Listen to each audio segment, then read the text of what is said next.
Hola a todos, qué lindo estar acá. Yo digo que acá es donde todo comenzó. Si bien yo nací en Buenos Aires y hasta los 17 años viví allá, pero cuando a veces, el otro día hablaba y le decía a mi papá, mis mejores recuerdos y mi vida comenzó en Crespo, digo yo, porque si bien venía de chica, pero realmente mi vida empezó a tomar sentido cuando yo llegué a Crespo. A los 18 años, cuando vine para acá, nos vinimos con la familia, ahí empezó todo. Empezó también ese llamado misionero que al principio dije, no va a dar, nunca, no tenía un llamado misionero, tenía otras ideas y el Señor un día me dijo que me llamaba y fue ahí donde apareció la idea de hacer el seminario bíblico, estudiar teología. Y yo le dije, Señor, bueno, yo estudio, pero ¿y de qué voy a vivir con eso? Y una voz me dijo adentro, por tu futuro vos no te preocupes, yo voy a cuidar de vos. Y bueno, dije, vamos entonces. Y ahí empecé a hacer el seminario y después, bueno, me casé, me fui a Brasil, ya hace casi 15 años que estamos allá. Y el Señor siempre ha cuidado de mí. Realmente no me tuve que preocupar por el futuro, Dios nos ha bendecido. Pero digo que Crespo es el lugar que va preparando a la gente para salir, ¿no? Digo, Crespo es el lugar. Algunos ya se quieren ir, no, o queremos volver, pero Crespo es el lugar que prepara. Y yo me acuerdo, muchos saben que cuando yo fui para Brasil, lloré 2 años porque extrañaba estar acá. Y cuando llegué en la iglesia en Matelandia, es la ciudad donde vivimos, la iglesia era una ciudad muy estructurada y yo decía, ¿qué hago acá? Y el Señor me dijo, es acá donde te voy a usar. No había, o sea, era una iglesia misionera, pero no se movía en la libertad del espíritu, era todo muy tac, estructurado. Y bueno, muchos saben que después empezamos a quebrar algunas estructuras. Y me acuerdo que cuando empecé a dirigir la alabanza, el pastor se agarraba la cabeza y decía, y yo iba con mi música, hay victorias, y me preguntan por qué estoy contento, y el pastor se agarraba la cabeza. Y bueno, pero el Señor ha ido transformando a través de estos años allá en Matelandia la iglesia, y yo estuve 8 años orando por la iglesia, digo, entendiendo que el Señor me había puesto ahí con algún propósito. Al principio muchos saben que cada 3 meses yo venía para acá, o sea, me fui allá, pero yo estoy a 1200 kilómetros de acá. Y cada 3 meses yo me venía, estaba más acá en Crespo que en Brasil. Y 8 años orando y esperando en eso que el Señor tenía para nosotros allá. Y después de 8 años, 10 casi, el Señor empezó a transformar al pastor, la cabeza de él en primer lugar y la iglesia. Y hoy la iglesia es una iglesia joven, es una iglesia muy joven. Creo que los más viejos son mis suegros, digamos, que deben tener 60. No hay gente grande, gente joven. La mayoría son muchos matrimonios con hijos, pero jovencitos. Entonces es una iglesia que empezó a crecer en la libertad del Espíritu y empezamos a ver el obrar del Espíritu y el obrar de los dones. Y la iglesia empezó a crecer, empezó a trabajar con células. Y cuando empezó a trabajar con células, que serían grupos pequeños, la iglesia se expandió y empezó a crecer. Y gente que nunca entraría en la iglesia empezó a ir a las casas. Y había grupos de mujeres, de hombres, de familias, de adolescentes, de jóvenes. Cada uno empezó a abrir su casa y ahí llamaban sus amigos de trabajo, sus compañeros. Y la gente, y claro, como siempre el cafecito, como se ve acá al principio, y empezábamos a hacer cafecito, algo para comer y compartir, y así la iglesia empezó a crecer. Tanto que ya no entraba más en el salón donde nos juntábamos, así que hace como 2 años, más o menos, empezó una construcción y la iglesia tuvo que moverse por fe y romper las paredes. Así que se rompieron las paredes, se rompió el techo y nos fuimos por un salón provisorio en la parte de abajo de la iglesia. Donde estamos hoy, la gente se queda en la puerta afuera. Cuando hacemos cultos y reuniones, la gente nueva que viene por primera vez tiene que asistir los cultos desde afuera porque no entra más gente. Así que bueno, ahora la idea es que el 3 de agosto se va a inaugurar el templo nuevo, si Dios quiere, un templo grande. Hace poco lo usamos improvisado, no había todavía nada, ni piso ni nada, pero se hizo uno improvisado un día y ya no entraba la gente ahí, así que creemos que dentro de poco ya se va a llenar ese también, pero ha crecido mucho y bueno, a veces tenemos que dar pasos de fe.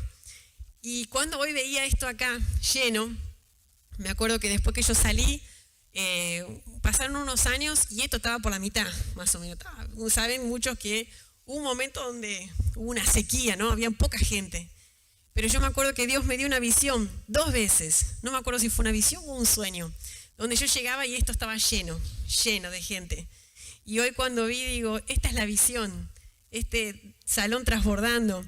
Y yo creo que dentro de poco ustedes también van a tener que romper las paredes. Porque esto se va a llenar, esto va a crecer y nuevas generaciones van a comenzar a recibir al Señor. Y cuando no empieza a haber lugar, la gente empieza a poner plata porque se molesta, porque no hay espacio, no hay sillas.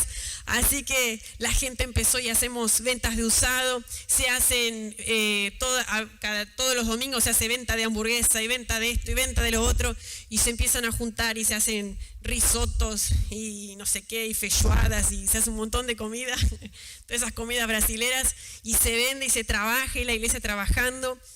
Hay gente de repente que pagar cuotas altísimas y el pastor transpira, ¿no? El que pasa mal es el pastor siempre, porque es el que sabe de todo, y el pastor allá entra con unas crisis y el grupo que maneja la parte de la caja económica se entran a desesperar porque hay que pagar las cuotas y de repente de la nada, por ejemplo, faltan 70.000 reales, 7.000 reales, es como decir ustedes, no sé, 7.000 millones, no sé cómo son los números ahora acá, pero son muchos. Y son muchos ceros ahora que hay acá. Y de repente aparece alguien que de la nada, ¡pum!, un anónimo, trae una ofrenda. De la nada, van apareciendo. Y hasta ahora la iglesia ya gastó no sé cuántos millones, ¿no? 2 millones de reales, que serían muchos millones de dólares, muchos de pesos, perdón. ¿Y de dónde salió la plata? Fue el Señor que proveyó. Entonces, a veces tenemos que dar el paso, ya sea en nuestra vida, en la iglesia o donde estemos, lo que el Señor puso en tu corazón. Es como Josué, a veces poner el pie y después las aguas se van a abrir. Las aguas se abrieron solo cuando pusimos el pie. Y realmente vemos la iglesia creciendo. Hoy Brasil vive un avivamiento, vemos. Esto fue hace mucho también profetizado, que Brasil sería el celeiro de las naciones. Sería las semillas, no sé, celeiros, ¿qué sería? No sé, hasta hoy no encontré la traducción, pero bueno, celeiro para las naciones. Digamos, de dónde saldrían muchos evangelistas, misioneros. Y realmente Brasil está viviendo este avivamiento porque la gente, no hay que salir a la calle a predicar, la gente viene sola. La gente, como les dije, empieza a venir a esos grupos caseros y empiezan a buscar del Señor hambrientos, sedientos, y ya no damos abasto para discipular gente. Yo ya estoy con más de 20 discípulas, no doy abasto, no damos abasto porque la gente tiene hambre, tiene sed, y esto es porque un grupo de personas hace muchos años atrás empezaron a orar por la tierra de Brasil. Ustedes saben que Brasil, cuando fue cuando fue fundado casi, vinieron los portugueses y los africanos. Y en Brasil habían un par de indios que tenían sus rituales donde invocaban a los muertos y hablaban, uno invocaba a un muerto y hablaban con los muertos y todo eso. Y bueno, vienen los portugueses también con su religión, vienen los africanos con sus religiones y traen todo lo que es la hechicería, la umbanda, la masonería, toda esta cosa, espiritismo y todo esto que peoró la situación. Entonces la tierra de Brasil, vamos a decir, las semillas que fueron plantadas, fue todo de esto, por eso hay mucha macumba allá. Hay muchos centros espíritas, lo que es el norte de Brasil, los que han viajado para allá saben. Pero hubo un grupo que hace unos años atrás empezaron a clamar, hace como 50 años, un poco más de 50 años atrás, empezaron a clamar y hacían ayunos de 30, de 40 días y empezaron a orar y empezaron a clamar y a pedir perdón al Señor por los pecados de Brasil. Y ese grupo dice que estaba si ustedes buscan, una se llama Mil Homes, Valnici Mil Homes, una señora que tiene 70 y pico, pero parece que tiene 30 de la polenta que tiene la vieja, como clama intercesora, ustedes no saben lo que es. Y así ella y otros se pusieron a clamar y a orar, y hoy Brasil vive una revolución por un grupo que empezó a orar. Por eso digo, donde hay 2 o 3 que empiezan a orar, un grupo, las cosas cambian. Tal vez no lo veas vos, pero lo va a ver tu generación, tus hijos, tus nietos, y vos vas a empezar a sembrar una semilla nueva en esta ciudad, una semilla nueva en esta tierra. Por eso yo creo que el trabajo que hoy se hace, el trabajo de aquellos que dicen, acá estoy, Señor, usame, y oran y claman y abren sus casas, ellos están sembrando para las siguientes generaciones. Amén. Y que las siguientes generaciones sean las que vengan a revolucionar esta ciudad, y Argentina, que tenemos fe que Argentina también va a ser una ciudad, un país que todavía va a vivir el avivamiento del Espíritu, porque el Señor no va a volver hasta que todos hayan escuchado su palabra, y tenemos que avanzar pero creyendo. Así que bueno, les dejo esta palabra y que sean animados. Y me hace muy bien estar acá, me gusta porque ustedes son mi familia. Estoy allá, pero todos son mi familia. Y me pone feliz también porque hoy también Crespo y Brasil están muy unidos. Ya de allá me preguntaban, ¿y los viste? ¿Cómo está la iglesia allá? Ellos los quieren muchísimo, los jóvenes realmente preguntan por ustedes. Acá hay los jóvenes, ¿no? Ya saben, los que los conocen. No, pelado, eso sí. Los amigos del pelado de Sergio, ellos los quieren, los aman, y es increíble cómo se quiere hoy Brasil y Argentina. Si bien se pelean en el fútbol, pero se necesitan. Por eso me vinieron a buscar, porque necesitaban de materia buena para Brasil, ¿no? Si no se la creen. Bueno, gracias, un abrazo. Amén. Bueno, para mí es un gusto poder estar con ustedes y disfrutar de este lindo momento que el Señor preparó para cada uno de nosotros. A mí me dieron la posibilidad de poder predicar, de compartir un poco la palabra, así que quisiera que pudiéramos orar y pedir al Señor que nos abra el entendimiento, que podamos recibir con alegría lo que Él tiene para nosotros en esta noche.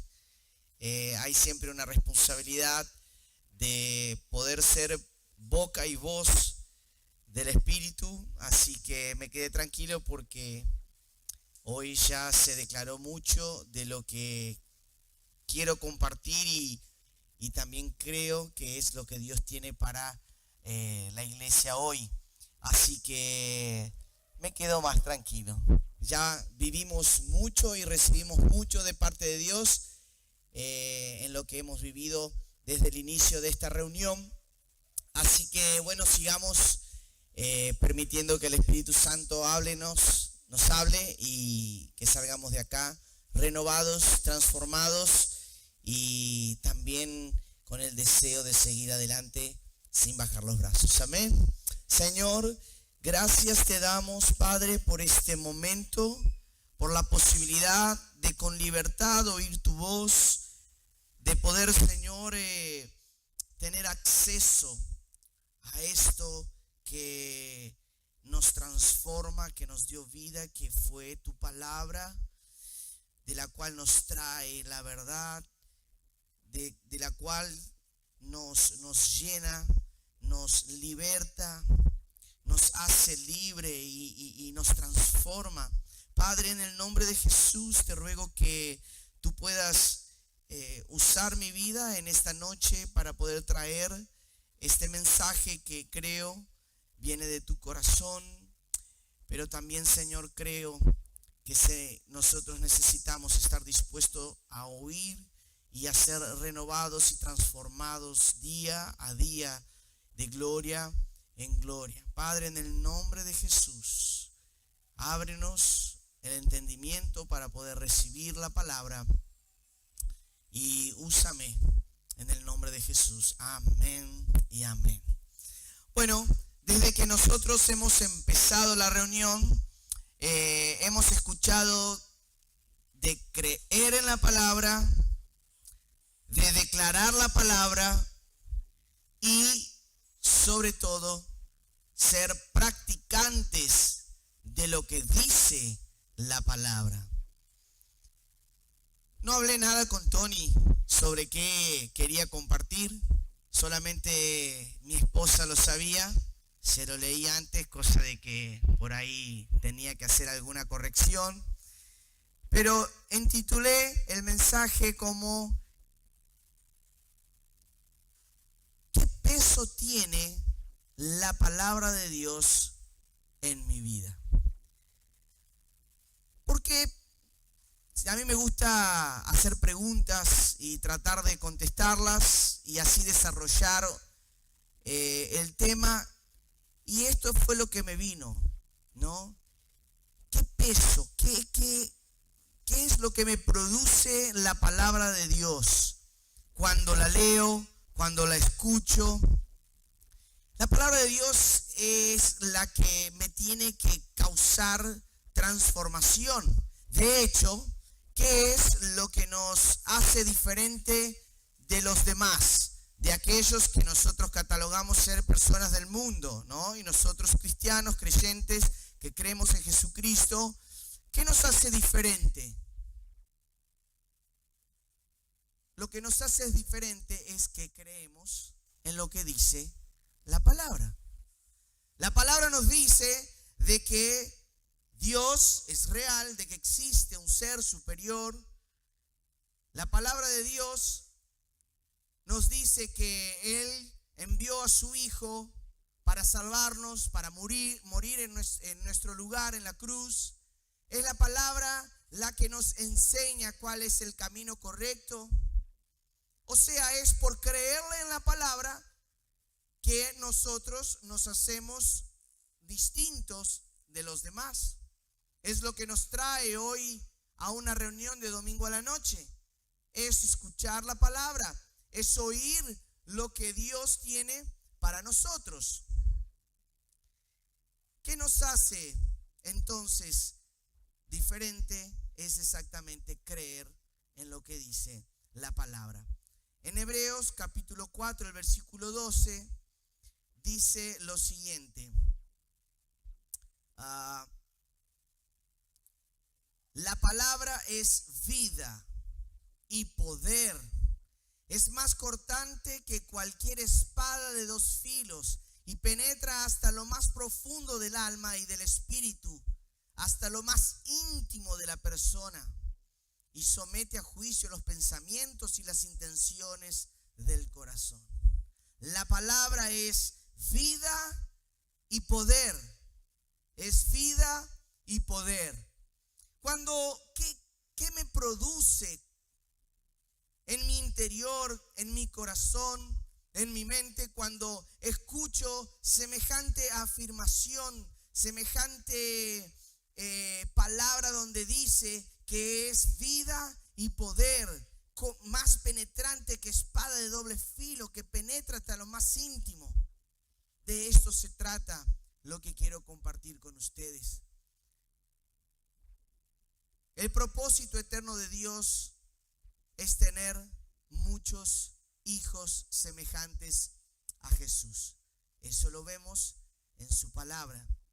Ayer, compartiendo con los jóvenes un poco, justamente en esa edad hay mucha angustia, mucho deseo de saber por qué vivimos, por qué estamos aquí, por qué existimos, qué voy a hacer, a dónde voy, con quién voy.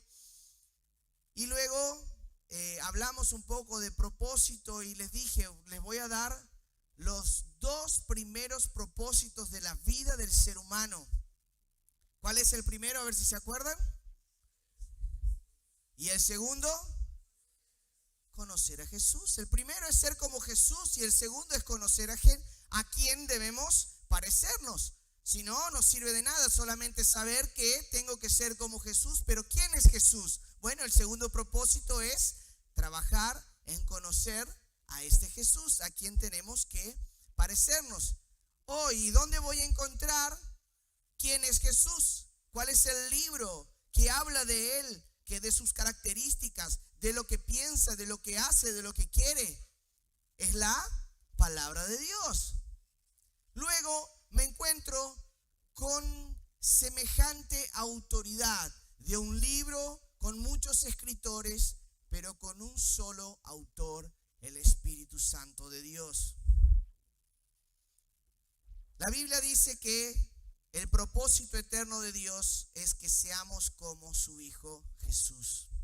Él es nuestro ejemplo, Él es nuestra referencia, a quien debemos mirar y copiar. Con los años hemos visto en nuestro cotidiano vivir un número cada vez mayor de personas diciendo creer en Dios. Pero sin embargo no hay cambios significativos en nuestra sociedad y que cada vez más se aleja de este propósito. Tenemos un libro que nos habla de la verdad, tenemos un libro que nos dice qué es lo que tenemos que hacer, que nos revela la voluntad del Creador. Hay mucha gente que dice creer en Dios, de creer que hay un ser superior, pero aún así no hay cambios en sus vidas. Y muchas de estas personas que dicen creer en Dios frecuentan reuniones, cultos, pero no hay transformación de vida. Pareciera no haber propósito en ellos de querer de hecho ser como Jesús. Y esto a mí me trae una cierta angustia, esto a mí me trae un problema, porque digo, vemos una sociedad que hoy no tiene referencia, vemos una sociedad que está perdida, vemos una sociedad que busca sí a quién poder copiar. Es por eso que vemos los medios buscando personas, actores, futbolistas, personas que son conocidas para auspiciarlos y de esta manera usar la ropa, la marca, y con esto tratar de convencer a la gente que deben ser como él, y para ser como él o ella necesitan comprar su ropa. Bueno, ¿qué sucede acá con todo esto? Lo que estoy queriendo decir es que nosotros sí tenemos un libro donde nos habla de la verdad, que nos dice el propósito de vida, lo que tenemos que hacer, pero ¿qué es lo que este libro ha estado produciendo en nuestro corazón? Ha traído cambio, ha traído significado, ha traído deseo de cumplir con lo que ahí está escrito.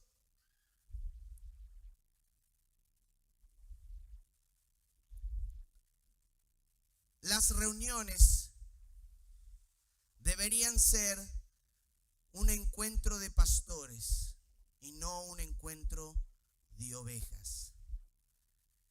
Mientras creamos que vengo a la reunión a recibir sin tener que dar, es porque todavía no entendí lo que este libro llamado Palabra de Dios habla con respecto a lo que yo tengo que hacer. No sé si me explico. Yo escuché de esto de un pastor diciendo: hay tantos problemas en medio del pueblo de Dios porque todos parecieran que son ovejas en vez de ser pastores. O sea, el pastor es el que pastorea, mientras la oveja es la que consume, la que solamente recibe. Y si bien escuchamos decir y el Señor es mi pastor y que nosotros somos la oveja y así sucesivamente, cuando nos aprofundizamos en la lectura de la palabra y vemos cuál es nuestro propósito, cuáles son las cosas que debemos hacer, nos encontramos de que Dios lo que nos pide es ser como Jesús, ir y hacer discípulos. En ningún momento vemos que en la palabra dice que nosotros tengamos que ser sencillamente oyentes. ¿Está bien dicho? Oyentes. Sino que debemos ser oyentes y practicantes. Ahora, ¿qué sucede? ¿Qué ha estado pasando en el pueblo de Dios. La Biblia dice que la mies es mucha, pero pocos son los obreros. ¿A dónde están los obreros? Tendrían que estar aquí. Tendríamos que estar reunidos los pastores, aquellos que van a hacer referencia a los que están afuera, aquellos que van a pastorear a los que están afuera. Porque nosotros se supone que creemos en un libro llamado Palabra de Dios, revelación de la persona de Dios, que habla de este propósito para nosotros. Pero muchas veces lo que pasa y lo que sucede es que yo creo que yo soy oveja en vez de ser pastor. Y siempre me pongo en la posición de recibir en vez de dar. Si aún no lo convencí, cuando nosotros estudiamos sobre los dones espirituales, nosotros percibimos, y yo sé que acá han estado estudiando sobre los dones, nosotros percibimos que los dones son un regalo. Y leyendo y estudiando un poco más sobre esto, más que un regalo, a mí también me gusta decir que los dones son una responsabilidad que Dios me da para poder usarlo para bendecir al que está a mi lado. Porque cuando yo veo que solamente es un regalo, oh, qué lindo regalo, me encantó, lo uso o no lo uso. Tengo esa opción de hacerlo o no hacerlo. Pero cuando yo entiendo que el don espiritual es una responsabilidad que Dios me da para que yo sí lo use y Él espera que yo lo use, muchas veces me encuentro con que no fluyo en los dones espirituales porque, primero, no los entiendo. Segundo, porque el don no es para mí, sino que es para que por medio de mí la obra de Dios sea realizada. Yo escuché a alguien que dijo, es como un regalo que te dan, pero cuando vos abrís la etiqueta, no tiene tu nombre. Tiene el nombre de la persona que está al lado, de la persona con quien trabajás, de alguien de tu familia. Entonces, cuando nosotros empezamos a leer y a escudriñar las Escrituras, empezamos a darnos cuenta de que tenemos propósito, de que tenemos un deber y de que tenemos la verdad. Pero que sobre todo necesitamos, una vez entendiendo esto, ponerlo en práctica. Ahora nosotros nos encontramos muchas veces con que lo que se dice o lo que se habla, a mí no me gusta mucho. Ay, si fulano estuviera hoy, fulanito, hoy faltó al culto. Mirá vos, era justo la palabra para él. Y vota como Matrix ahí, solamente esquivando, ¿no? Nada es para vos. Pareciera que el que necesita es siempre el otro. Tenemos que tener mucho cuidado. ¿Qué es? ¿Cuál es el peso que tiene la palabra de Dios en tu vida? Hacer discípulos es un deber que encontramos en la palabra y que debemos practicarlo. Jesús dijo, por tanto, vayan y hagan discípulos de todas las naciones. Ay, pero yo no sé, mirá vos, fulanito de tal, ay, ese sí, tiene una capacidad impresionante para hablar, es increíble, él es el que tiene que hacer. ¿Y vos? Y no, viste que yo capaz que le oro, capaz que hago algo.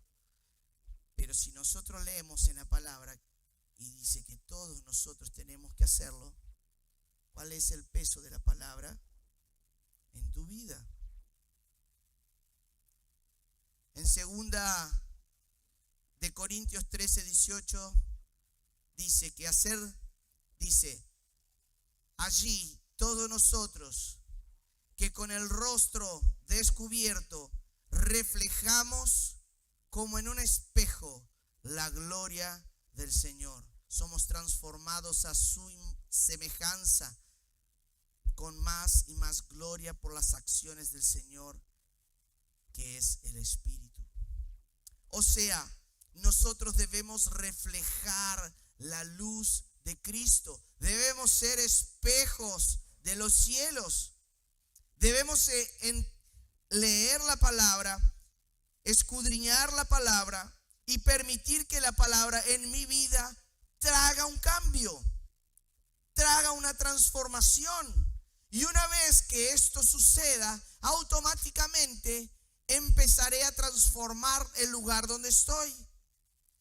Las personas con quien estoy. Les voy a dar un ejemplo. Yo he tomado esto en mi vida. Sé que la palabra es la que tiene poder. Dice la Biblia que nunca vuelve vacía. Así que ante la duda, declara la palabra de Dios. Bueno, estoy no sé si todos saben, pero soy médico y trabajo en terapia intensiva. Y allí estamos con los enfermeros, de todo el grupo de fisioterapeuta y bueno, entre los pacientes empezamos a charlar y ya me conocen como el médico que ora por sus pacientes. Y siempre es increíble porque me dicen, doctor, hoy viniendo al hospital escuché un versículo. Mirá, y me lo dice en el versículo. Entonces yo agarro y empiezo, ¿qué entendiste con esto? ¿Qué fue lo que sentiste cuando leíste o cuando escuchaste? Y ahí empezamos a charlar, empezamos a hacer un devocional atípico, no ese que quizás estás acostumbrado a hacer, poner un poco de música, leer un capítulo 2 o tener un librito donde lo lees, pero así, de manera dinámica, mientras le están dando baño a un paciente, el fisioterapeuta trabajando con el otro, yo ahí haciendo todo el informe y charlando sobre la palabra. Los otros días la veía media desanimada la fisioterapeuta y le dije, te tengo un versículo bíblico hoy. Y ella dijo, ¿cuál es? Te veo que estás medio vaga hoy, Andad, en Proverbio dice, va a tener con las hormigas. Y ella, ¿cómo? Sí, anda a tener con las hormigas. No puede ser que eso esté escrito en la Biblia. Sí, anda a leer, vamos a Proverbios, ¿va? Y ahí ya seguimos hablando de la palabra de Dios. Y ahí la palabra de Dios está siendo proclamada, está siendo declarada. Hasta que un día llegó uno, ¿vos sabés, doctor, que estaría muy bueno que nosotros antes de empezar a trabajar podríamos hacer una oración para que el Señor bendiga nuestro día? ¿Qué le parece? Obvio, vamos. Entonces, es importante que nosotros seamos portadores de la gloria de Dios. Pero para eso debemos conocer a este Dios a quien debemos representar. ¿Y dónde encuentro todo esto? En su palabra. Ahora, ¿qué ha pasado conmigo? ¿Qué ha producido la palabra de Dios en mi vida?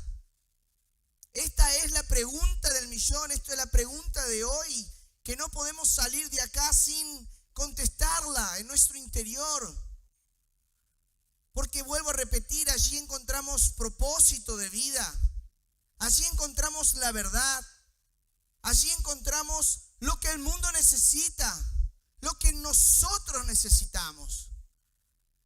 Pero si no hemos estado viendo transformación en el lugar donde estamos, en nuestra casa, en nuestra familia, y abro acá un paréntesis, estuvimos dando una charla también con algunos matrimonios el día jueves a la noche.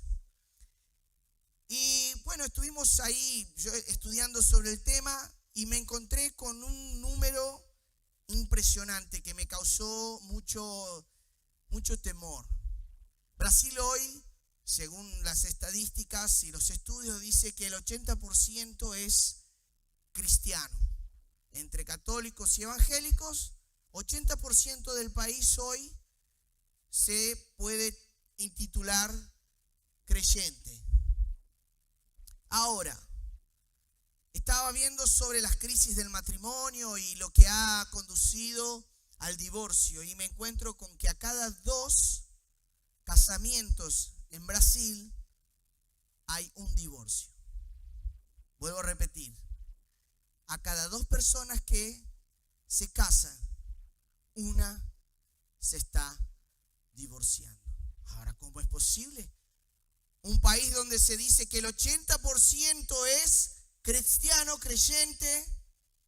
¿Qué ha estado pasando? Porque yo encuentro en la Biblia, en Malaquías capítulo 2, versículo 16, que Dios odia el divorcio. Entonces vuelvo a la pregunta, ¿qué es lo que la Biblia ha estado produciendo en mi vida?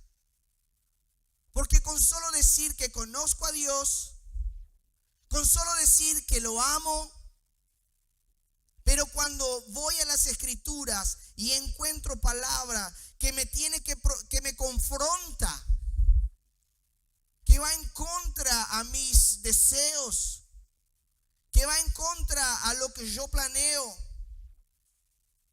a que va en contra a que yo sea quien gobierne mi vida, luego no le hago caso o prefiero solamente hacer lo que a mí me conviene.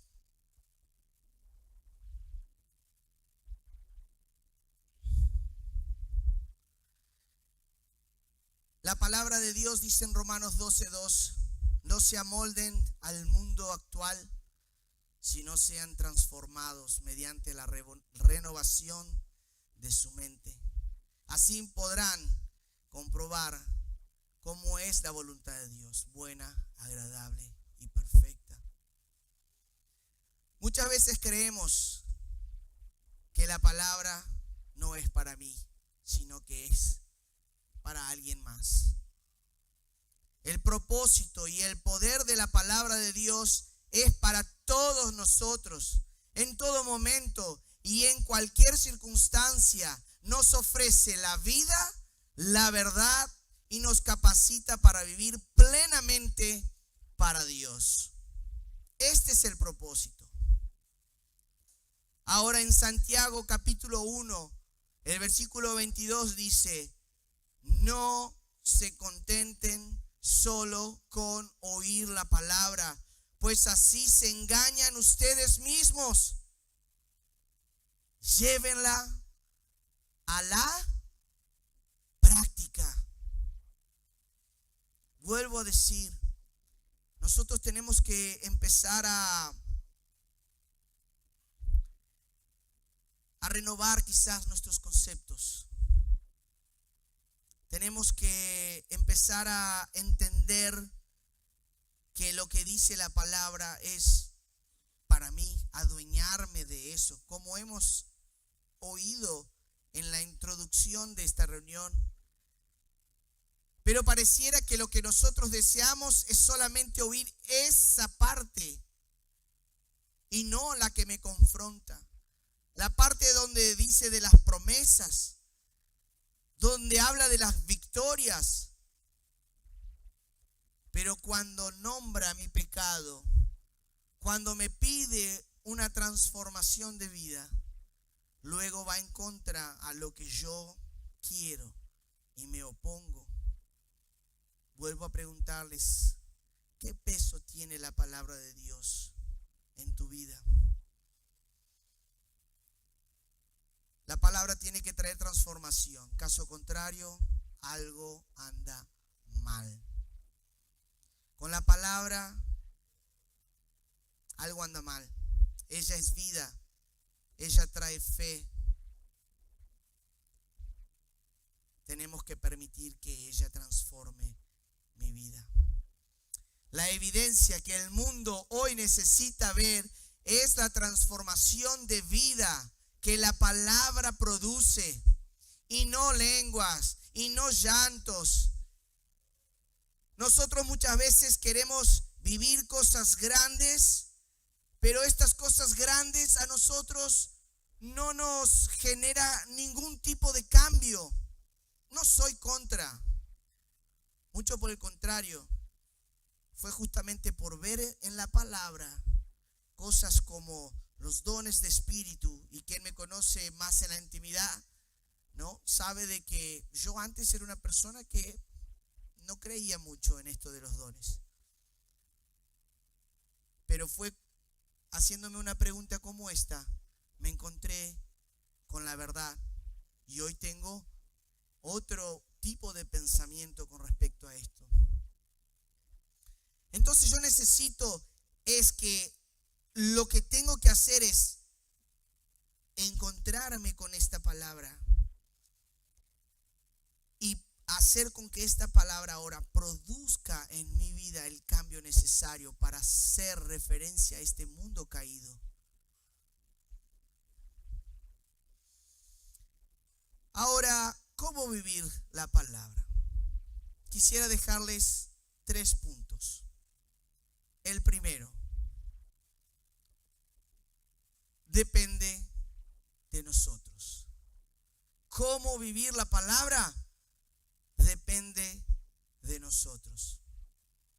Depende de que nosotros la leamos, nos sentemos y empecemos a leer, no dejarla abierta en un cómodo, sino que escudriñar, declarar la palabra. Por eso que para vivir la palabra depende de nosotros.